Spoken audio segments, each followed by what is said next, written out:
far away in northwestern Montana, hidden from view by clustering mountain peaks, lies an unmapped corner, the crown of the continent. We invite you to join us as we explore Glacier National Park.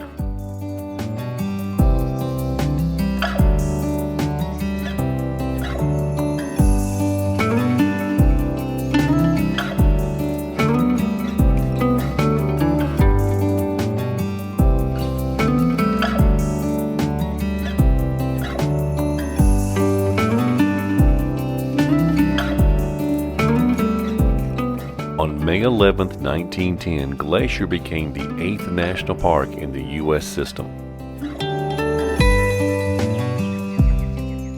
The park encompasses more than 1 million acres. It borders Waterton Lakes National Park in Canada. Together, the two parks are known as the Waterton Glacier International Peace Park. In 1891, the Great Northern Railway crossed the Continental Divide at Marias Pass, which is along the southern boundary of the park. In an effort to attract passengers, the Great Northern would soon advertise the splendors of the area to the public. In the 1910s, the Great Northern Railway constructed a number of hotels and chalets throughout the park to promote tourism. Many of these are still in use today. Just be advised, if you'd like to stay in one of these locations for your visit to Glacier National Park, these motels all sell out well in advance and are a little pricey. However, the views at all these locations are hard to beat.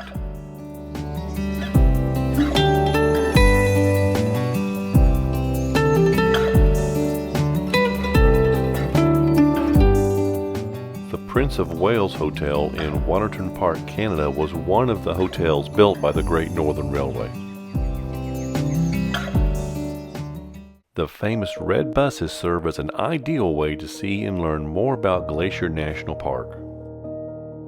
The original unsynchronized manual transmissions made a distinctive noise when the drivers changed gears. This resulted in the drivers being given the nickname the Red Jammers. There are 33 of these buses, all from the mid to late 1930s. Between 1999 and 2002, all the buses were fully restored by the Ford Motor Company. I will leave a link below to the Wikipedia page if you'd like to learn more about the history of these buses. There are many different tours available for you to choose from, with departures from both the west side and the east side of the park. The rollback canvas tops on the buses provide perfect viewing of the stunning mountains and, of course, Montana's Big Sky.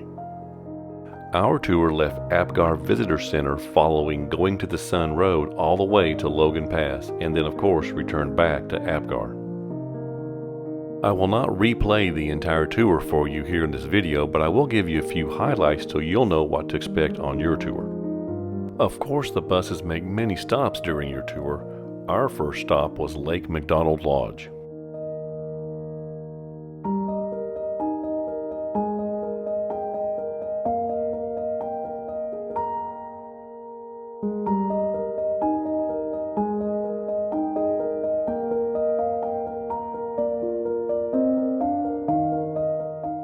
One advantage of the old buses is the open top. However, it can be a little chilly, so you will need to dress accordingly.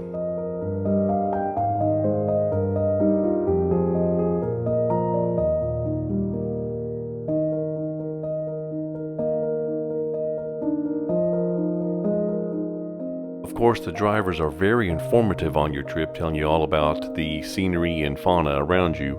They also will stop many times, giving you a chance to take plenty of pictures.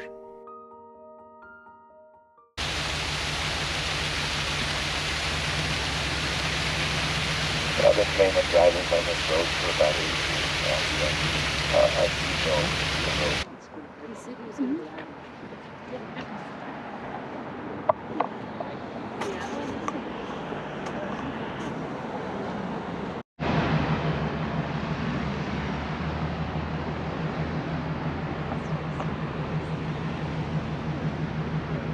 My little home drive a little cubby hole over here.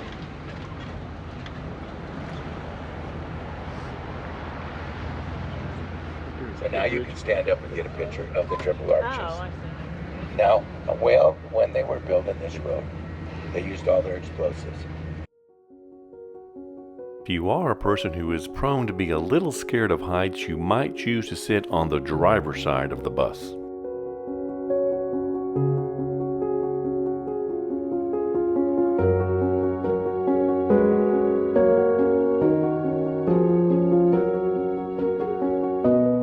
Our tour's midpoint stop was the Logan Pass Visitor Center, and just a little forewarning here, parking for private vehicles can be extremely limited during peak hours.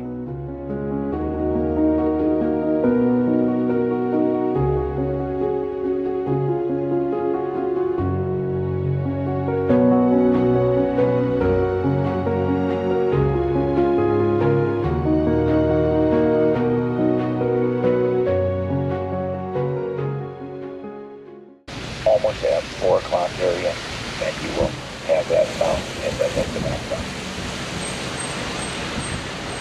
Now don't stand there. Down in front.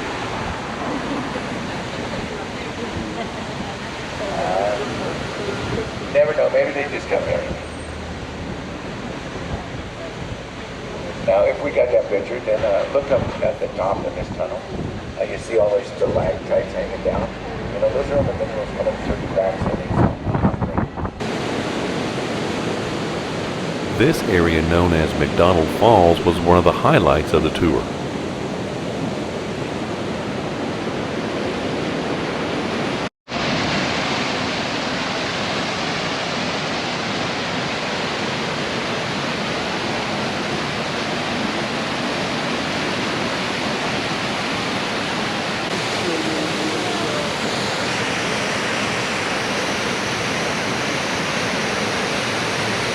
Overall, we very much enjoyed our Red Bus tour and would highly recommend any visitor to Glacier National Park work in one of their tours into your itinerary.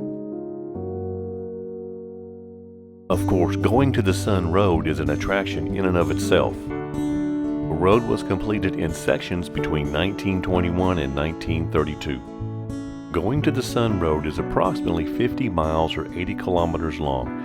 It is the only road that traverses the park, crossing the Continental Divide through Logan Pass. The road is named after Going to the Sun Mountain, which dominates the eastbound view beyond Logan Pass.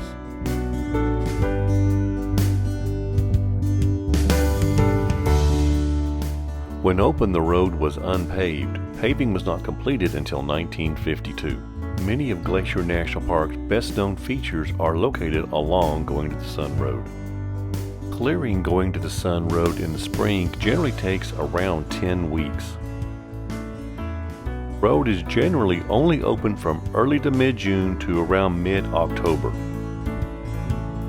Some years, the snow depth at Logan Pass can be upwards of 80 feet.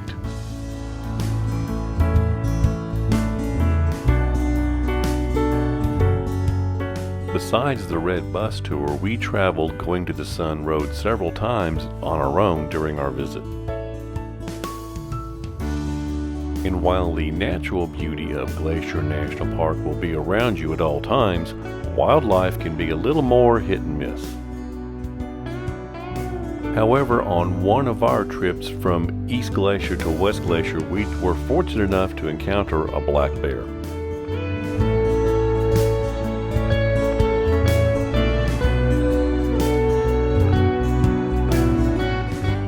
And I'm sure you can imagine any sighting of a bear will draw quite a crowd.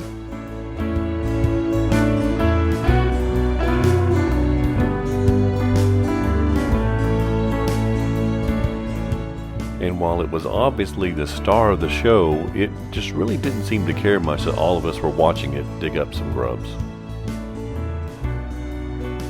As it turned out, this would not be our last encounter with wildlife on this trip. How many times in your life will you get the opportunity to take a selfie with a bear? Our second wildlife encounter was the next morning on our way out of Kalispell when we encountered this herd of elk. But even more wildlife encounters lay ahead for us. we were headed to the southeast corner of Glacier National Park to an area known as Two Medicine. The 104-mile drive from Kalispell to Two Medicine takes a little over 2 hours. Originally built in 1914 by the Great Northern Railway, the Two Medicine store was formerly part of the Two Medicine Chalets. These chalets served as accommodations for visitors to the area. Now the building serves as a general store selling various goods to local hikers and campers. Tucked in between Rising Wolf Mountain and Sinnepaw Mountain, Two Medicine Lake is just some place you have to see for yourself to truly appreciate.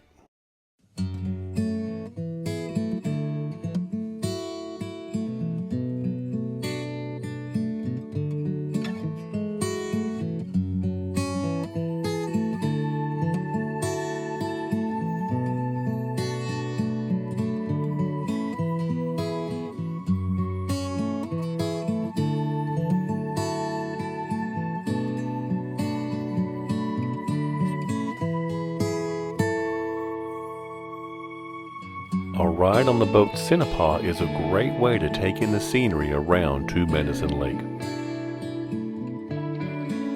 It takes Sinnepaw approximately 20 to 25 minutes to complete the journey from one end of the lake to the other.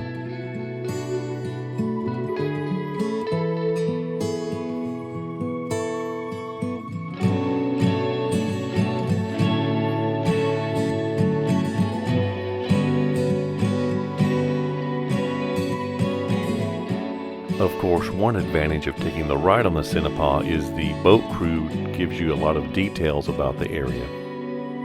At the west end of the lake, there's only this boat dock and a small shelter for you to wait in just in case there is inclement weather. We had chosen to do the Twin Falls hike, which from the boat dock to the falls is only about 1.6 miles.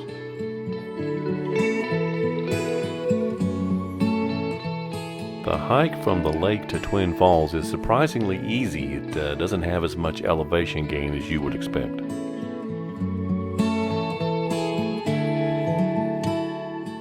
There are several bridges over streams on the way to the falls to help you on your way.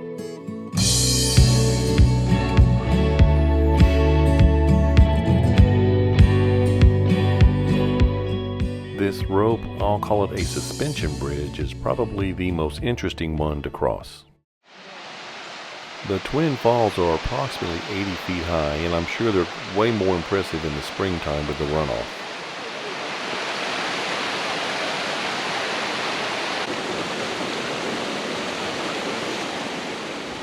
As you can see, there's no bridge built to cross over to the falls. You have to kind of make your own way there.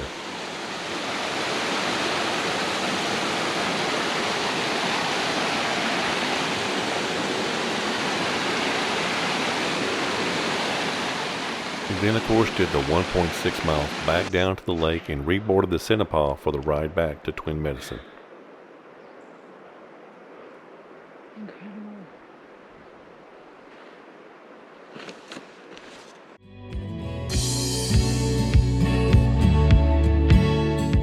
On the drive from Twin Medicine back to Kalispell, we were fortunate enough to see these mountain goats right next to the highway. This nanny even brought her kid close up to us for their YouTube debut.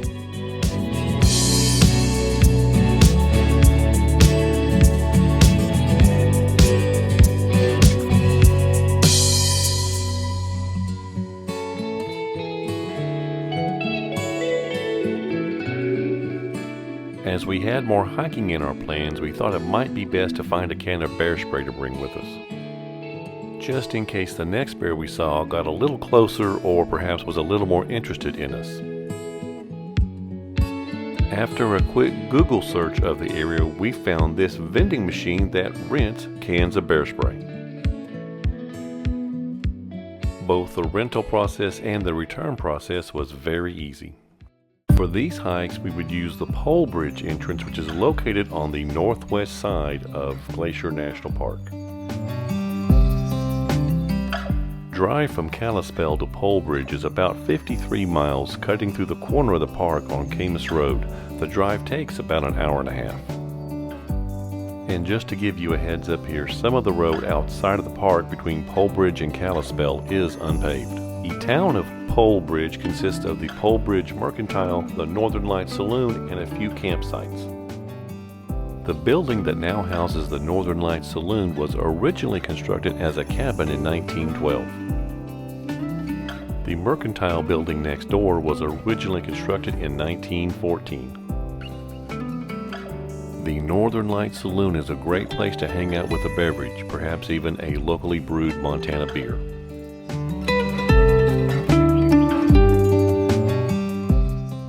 The Mercantile carries most things that any American convenience store would carry, but it is most famous for being a bakery.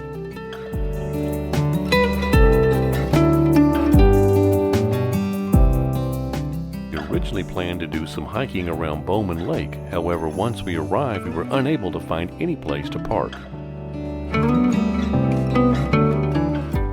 So we left Bowman Lake and drove up to Kentla Lake, where our search for a parking spot was more successful. Once again, be aware the road up to Kentla Lake is unpaved. And it is a little narrow at a few spots also. But the reward at the end of the road is well worth the drive. Lake Kentla is ideal for canoeing and kayaking as no motorized watercraft are allowed. The lake is also well renowned for its trout.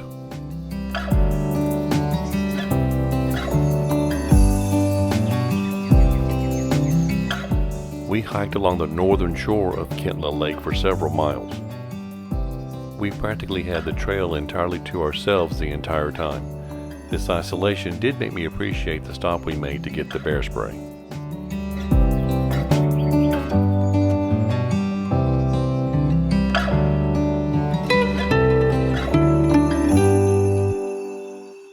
One final recommendation from us on this trip is to take the time to do a little road trip and visit the Waterton Lake side of the park in Canada. The drive from Kalispell to Waterton Lakes is 223 miles and will take a little over 4 hours without any stops, but believe me, you will make some stops. After just a quick wait at the border, we found ourselves in beautiful British Columbia. As I'm sure you can imagine, most of the drive is very scenic. I would suggest you might budget a little bit of time to stop in Fernie, British Columbia. A quick visit to a local art gallery in Fernie led us to more explorations later on.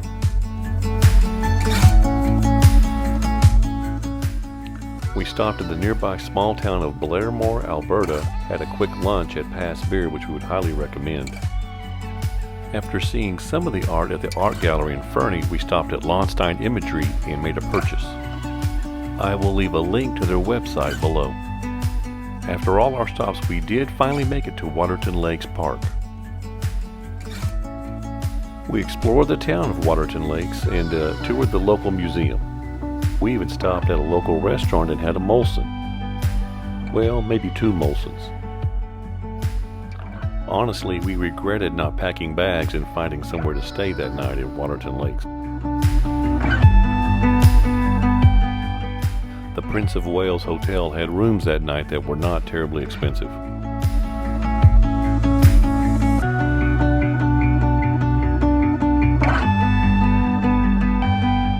After our brief stop in Waterton Lakes, we then made our way back across the border down to St. Mary, then took Going to the Sun Road to get back to Kalispell. The entire drive is about 170 miles.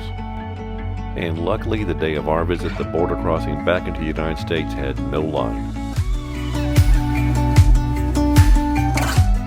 Before we go, I do want to make a brief mention of our associate sponsor, Daily Drop Pro. Of course, the first step of almost any travel adventure is finding a great deal on a flight. Well, Daily Drop Pro can help you with that. The app will send you deals on flights from departure airports that you select. So click the link below for more information, and full disclosure, if you do sign up using our link, we do get a small commission to help support the channel. We use Daily Drop Pro to book our flights for this trip. I would like to thank you very much for watching today's video. If you have any questions about planning your trip to Glacier, be sure and leave them below. I'll be glad to give you whatever information I can.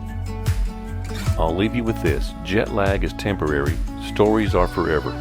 Go book your flight now. Until the next time, we'll see you.